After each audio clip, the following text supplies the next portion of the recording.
Hello friends, welcome to our channel. நம்ம சேனல்ல PGTRB Mathematics prepare பண்றவங்களுக்காக already நிறைய videos கொடுத்திருக்கோம். இன்னைக்கு வந்து PGTRB Mathematics prepare பண்றவங்களுக்கு preparation tips செப்பரேட்டா பிரிச்சு கொடுக்க போறேன். Home makers, working women, working men அப்படின்னு பிரிச்சு கொடுக்க போறேன். யார் யார் என்னென்ன மாதிரியான ப்ரிப்பரேஷனை கண்டினியூ பண்ணலாம் அப்படின்னு சொல்லி எனக்கு தெரிஞ்ச அளவுக்கு சொல்ல போறேன். அதுக்கு முன்னால நீங்க சேனலுக்கு நியூ வந்தீங்கன்னா சப்ஸ்கிரைப் பண்ணிக்கோங்க, ஃப்ரெண்ட்ஸ்க்கு ஷேர் பண்ணுங்க. ஒரு Telegram group, WhatsApp channel, Insta account link கொடுத்துருக்கேன், ஜாயின் பண்ணிக்கோங்க. நம்மளுடைய OVM ஆப்பை டவுன்லோட் பண்ணிக்கோங்க.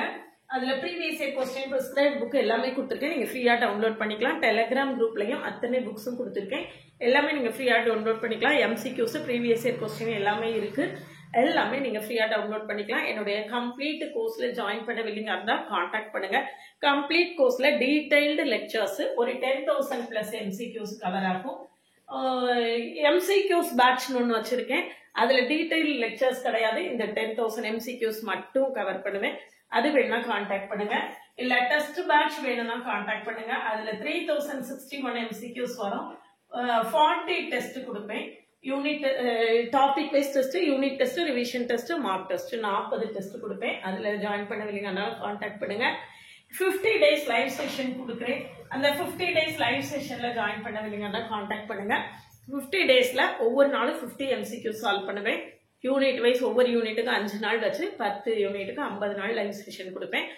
இது எதுவுமே வேண்டாம், லைவ் செஷன் மட்டும் வேணும்னாலும் ஜாயின் பண்ணிக்கலாம், தனித்தனியா ஜாயின் பண்ணிக்கலாம், கம்பைன்டு கோர்ஸா கம்ப்ளீட் கோர்ஸா ஜாயின் பண்ணிக்கலாம். எது வேணாலும் கான்டாக்ட் பண்ணுங்க. என்னுடைய கிளாஸஸ் எப்படி இருக்குன்னு கமெண்ட்லேயே லிங்க் இருக்கு, போய் பார்த்துட்டு கம்ஃபர்டபுளா ஃபீல் பண்ணீங்கன்னா கான்டாக்ட் பண்ணுங்க.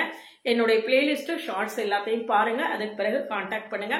இன்னைக்கு ப்ரிப்பரேஷன் டிப்ஸை பொறுத்த வரைக்கும் முதல்ல ஹோம் மேக்கர்ஸ் அப்படின்னு எடுத்துக்கிட்டோம்னா, நான் காலேஜ்ல நல்ல ரேங்க் ஹோல்டரா இருந்த பிள்ளைங்க கூட அந்த ஹோம் மேக்கர் ஆகி அதுக்கு பிறகு டோட்டலா சப்ஜெக்ட் அப்படியே மறந்து அப்படியே முழுமையாக தன்னுடைய குடும்பத்துக்காக தன்னை அர்ப்பணிச்சுட்டு வாழ்ந்துட்டு இருக்கக்கூடிய நடமாடும் தெய்வங்கள் தான் அந்த ஹோம் மேக்கர்ஸ். சரியா? அவங்க பாத்தீங்கன்னா அவங்களுடைய நிலைமை வந்து இப்ப யோசிச்சு பார்த்தா ரொம்ப பரிதாபமா இருக்கும். இல்ல அவ என்கிட்ட காலேஜ்ல நான் ஒர்க் பண்ணிட்டு இருக்கும்போது என்கிட்ட படிச்ச பொண்ணு போன வாரத்துல இதெல்லாம் சொல்றாங்க, எனக்கு டைமே கிடையாது, எனக்கு படிக்கிறதுக்கு டைமே இல்லை, நான் என்ன பண்றது அப்படின்னு. காலேஜ்ல படிக்கும்போது அந்த கேர்ள் வந்து அது பிரிண்ட் பண்ண நோட்ஸா, அதாவது பிரிண்ட் பண்ண புக்கா அல்லது அவளுடைய நோட்ஸா, அவளுடைய எக்ஸாம் பேப்பரா அப்படின்னு டவுட் வர்ற அளவுக்கு எழுதுவா எக்ஸாம். ஒரு சின்ன மிஸ்டேக் நம்மளால கண்டுபிடிக்க முடியாது அந்த பேப்பர்ல. அப்படி படிச்ச கேர்ள் ஒரு சின்ன கேப்ல எல்லாத்தையும் மறந்து திரும்ப ஒண்ணுல இருந்து ஆரம்பிச்சு இந்த ஷார்ட் டைம்ல படிக்க முடியுமா அப்படின்னு பார்க்கும்போது வீட்டு வேலை தலைக்கு மேல பேர்டனா இருக்கு. இந்த பேர்டனுக்கு நடுவுல எப்படி படிக்கிறது அப்படின்னு யோசிக்கும் போது நான் சொல்லக்கூடியது அதான், ஒருவேளை இந்த பாசிபிலிட்டி இருந்தா ஒரு 3 மாசம் பிள்ளைங்களை தூக்கிட்டு அம்மா வீட்டுல கொண்டு போய் பிள்ளைங்களே அம்மா கிட்ட ஒப்படைச்சிட்டு நீங்க முழு நேரமா காலேஜ் படிக்கும் போது எப்படி எந்த பேர்டனும் இல்லாம இருந்து உங்களால படிக்கும். காலேஜ் படிக்கிற நேரத்துல பேர்டன் இல்லாட்டாலும் நீங்க படிக்க மாட்டீங்க, அது ரெண்டாவது. ஆனா இப்ப நிறைய பொறுப்புகள் வந்திருக்கும், நிறைய படிக்கணுங்கிற எண்ணங்கள் எல்லாம் இருக்கும் இல்லையா? அதனால அந்த நேரத்துல நீங்க வந்து படிக்கிறதுக்கு முழுமையா உங்க அம்மாவுடைய ஹெல்ப் உங்களுக்கு கிடைக்கும் அப்படின்னு சொல்லியாச்சுன்னா குழந்தைகளை அம்மாட்ட கொண்டு ஹேண்ட் ஓவர் பண்ணிட்டு முழு நேரமா உட்காந்து ப்ரிப்பேர் பண்ணுங்க. இது ஃபர்ஸ்ட் சாய்ஸ். இல்ல அதுக்கான வாய்ப்பு இல்லை அப்படின்னா வீட்டுல எல்லாரும் போனதுக்கு பிறகு கதை அடைச்சிட்டு யார் என்ன இது பண்ணாலும் சில பல வேலைகள் சுத்தம் ரீதியாக நிறைய வேலைகள் செய்வோம் இல்லையா? அது இல்லை, அதெல்லாம் கொஞ்சம் ஒத்தி போட்டுட்டு எதெல்லாம் வேலைகள் எல்லாம் குறைக்க முடியுமோ அதெல்லாம் குறைச்சிட்டு அதெல்லாம் இது பண்ணிட்டு அந்த பிள்ளைங்க போயிட்டு பிள்ளைங்க திரும்ப வீட்டுக்கு வரக்கூடிய அந்த கேப் ஒரு 5 to 6 hours கிடைக்கும். அந்த 5 to 6 hours முழுமையாக பயன்படுத்துங்க. இல்ல கை குழந்தை வச்சிருக்கேன், எனக்கு 2 சின்ன பிள்ளைங்க இருக்கு அப்படின்னா அதை நீங்க தான் மேனேஜ் பண்ணணும். அதுக்கு அம்மாவுடைய சப்போர்ட்டோ மாமியாருடைய சப்போர்ட்டோ கிடைக்குதா அப்படிங்கிறத அவங்களுக்கு ரொம்ப நல்லா விளக்கி புரிய வச்சு இந்த ஷார்ட் பீரியட் எவ்வளவு முக்கியம் அப்படிங்கிறத அவங்க கிட்ட சொல்லி அவங்களுடைய ஹெல்ப்போட ப்ரிப்பேர் பண்ண ஆரம்பிங்க. அப்படி ப்ரிப்பேர் பண்ணாதான், அதாவது ஃபுல் டைம் தான் ஃபுல் ஃபிளெட்ஜா உட்காந்து ப்ரிப்பேர் பண்ணாதான் ப்ரிப்பேர் பண்ண முடியும். Competition will be very very heavy. 50,000 70,000 பேர் வரைக்கும் பிஜி மேத்ஸ் பொறுத்த வரைக்கும் அப்ளை பண்ணுவாங்கன்னு நான் எதிர்பார்க்கிறேன். அது உண்மையாக இருந்தால் உங்களுடைய காம்படிஷன் எவ்வளவு லெவல் என்னன்னு நீங்க பாத்துக்கோங்க. 250 வேகன்சிஸ்னு வச்சுக்கோங்க ரஃபா. 250 வேகன்சிஸ் 50,000 பேர் எழுதுறாங்கன்னா எத்தனைல ஒரு ஆளா நாம வரணும் அப்படிங்கறத முடிவு பண்ணிக்கோங்க. அந்த மாதிரி பண்றதுக்கு நாம எவ்வளவு ப்ரிப்பேர் பண்ணணும் அப்படின்னு யோசிச்சுக்கோங்க. இதுக்கு அடுத்து ஒர்க்கிங் விமனோட நிலைமை அப்படின்னு பார்த்தோம்னா இதை விட ரொம்ப கஷ்டம். நான் அடிக்கடி சொல்லுவேன், எங்க வீட்டுல அப்துல் கலாம் ஒரு நாளைக்கு 4 மணி நேரம் தான் தூக்குனாரு, நரேந்திர மோடி ஒரு நாளைக்கு 3 மணி நேரம் தான் தூக்குனாருன்னு சொல்லிட்டு அவருடைய தியாகங்களை எல்லாம் உலகமே பேசிக்கிட்டு இருக்கு. ஆனா ஒவ்வொரு வீட்லயும் இருக்கக்கூடிய ஒர்க்கிங் விமன் அதிகபட்சமாக 5 மணி நேரம் தான் அவங்களால தூங்க முடியும். ஏன்னா வீட்டையும் பேலன்ஸ் பண்ணணும், வெளியையும் பேலன்ஸ் பண்ணணும், எல்லாத்தையும் பேலன்ஸ் பண்ணணும்னா அவங்க தன்னுடைய தூக்கத்தை தான் தியாகம் பண்ணணும். அப்படிங்கிற நிலைமையில ஒர்க்கிங் விமனை பொறுத்த வரைக்கும் ஒரு நாளைக்கு 5 or 6 hours தூங்க தான் முடியும். அப்படிங்கிற நிலைமை இருக்கக்கூடிய நேரத்துல 2 பாசிபிலிட்டி இருக்கு. ஒரு பாசிபிலிட்டி ஒரு லாஸ் ஆஃப் பே கிடைக்கும், அல்லது ஒரு ஷார்ட் பிரேக் எடுத்துக்கலாம். அது உங்களால முடியும், அது உங்களுடைய வீட்டுல உள்ள பினான்சியல் சிச்சுவேஷன் அதுக்கு ஒத்துழைக்கும் அப்படின்னு சொல்லியாச்சுன்னா ரிலீவ் ஆயிட்டு படிக்கிறதுக்கு முயற்சி பண்ணுங்க. அது ஒரு திரும்ப அதே ஜாப்ல ஜாயின் பண்ற மாதிரி ஆப்ஷனை செலக்ட் பண்ணிட்டு போனீங்கன்னா எக்ஸாம் முடிஞ்ச உடனே திரும்ப ஜாயின் பண்ண முடியும். அப்படிங்கிற மாதிரி செலக்ட் பண்ண முடிஞ்சா வெல் அண்ட் குட். அப்படி இல்ல ரிலீவ் ஆகத்தான் வேணும், அடுத்த அகாடமிக்கு தான் ஜாயின் பண்ணணும்னா அதை உங்களுடைய வீட்டுல உள்ள பினான்சியல் பொசிஷன் ஒத்துக்கும் அப்படின்னு சொல்லியாச்சுன்னா அதை செஞ்சா தப்பில்லைன்னு நான் சொல்லுவேன். நம்மளால அந்த முயற்சியை பண்ணி பார்ப்போம். கிடைக்கிறதும் கிடைக்காததும் இறைவன் முடிவு பண்ணக்கூடியது அப்படின்னு நம்ம அதை ட்ரை பண்ணி பார்க்கலாம் அப்படின்னு நான் சொல்லுவேன். அதாவது நான் ஜாபை விட்டுட்டு படிச்சேன், எனக்கு கிடைச்சே தீரணும் அப்படின்னு தான் நம்ம படிக்கணும். அப்படித்தான் படிக்கணும். அதுக்கும் தாண்டி கிடைக்கலன்னா கடவுள் விட்ட வழி அப்படின்னு அதை ஏத்துக்கிட்டதுக்கு மனசை தயார் பண்ணிட்டு படிக்க ஆரம்பிக்கணும். இது கிடைக்கலன்னா இதை விட இன்னும் நல்ல பெட்டரா கிடைக்க போகுது அப்படின்னு நாம மனசை தயார்படுத்திக்கணும். அது ரொம்ப முக்கியம். ரொம்ப எல்லாத்த விட ரொம்ப முக்கியமான விஷயம் என்னன்னா முயற்சி தன் மெய்வருத்த குளிதல். இதை திருவள்ளுவர் தான் சொல்லியிருக்காரு. நீங்க மேக்சிமம் முயற்சி பண்ணுங்க, அதுக்கு மேல இறைவன் நம்மளுக்கு நிச்சயமா நல்லதும் பண்ணுவாரு அப்படிங்கிற உறுதியோட அட் மேக்சிமம் ட்ரை பண்ணுங்க. இல்ல என்னால வேலையெல்லாம் விடவே முடியாது அப்படின்னா அந்த 5 மணி நேர தூக்கத்தை இன்னும் கொஞ்சம் குறைச்சிக்கிட்டு வேற வழி இல்லை, இந்த 3 மாசமா கஷ்டப்படுங்க. அவ்வளவுதான், வேற சோர்ஸ் இல்லை, அதுதான் சாய்ஸ். சரிதானா? அல்ல என்னால என்னுடைய வீட்டுல இந்த பினான்சியல் பொசிஷன் ப்ராப்ளம் இல்லை, ஐ கேன் மேனேஜ் அப்படின்னு சொல்லியாச்சுன்னா ஒரு 3 மாசம் பிரேக் எடுத்துட்டு படிங்க.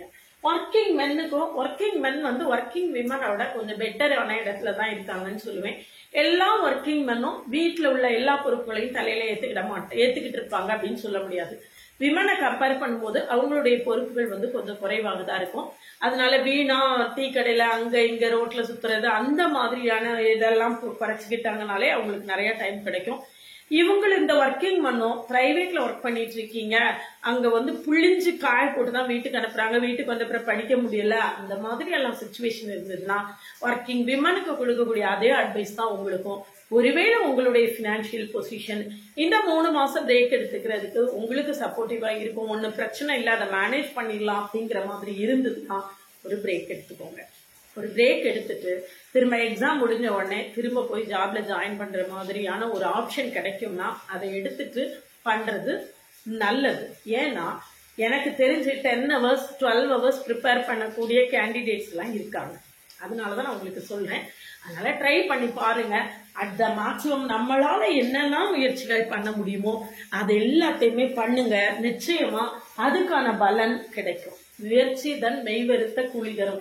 நான் அடிக்கடி சொல்லுவேன், அல்ஜிப்ரால ஒரு 1000 ஃபார்முலா, அனாலிசிஸ்ல ஒரு 150 தியரம் எக்ஸெட்ரா 10 யூனிட்டுக்கும் ஒவ்வொரு யூனிட்டுக்கு மினிமம் 100 ஃபார்முலா, 100 தியரம், 100 ரிசல்ட்ஸ் அப்படின்னு வச்சா கூட சில ஆயிரக்கணக்கான ரிசல்ட்ஸ் நம்ம படிக்க வேண்டியது இருக்கும். இது எல்லாத்தையும் படிக்கிறதுக்கு நம்ம கிட்ட இருக்கக்கூடியது ஒரே ஒரு ஃபார்முலா தான், hard work. Hard work never fails. Hard work நிச்சயமா கை கொடுக்கும், அது வீணாகவே ஆகாது.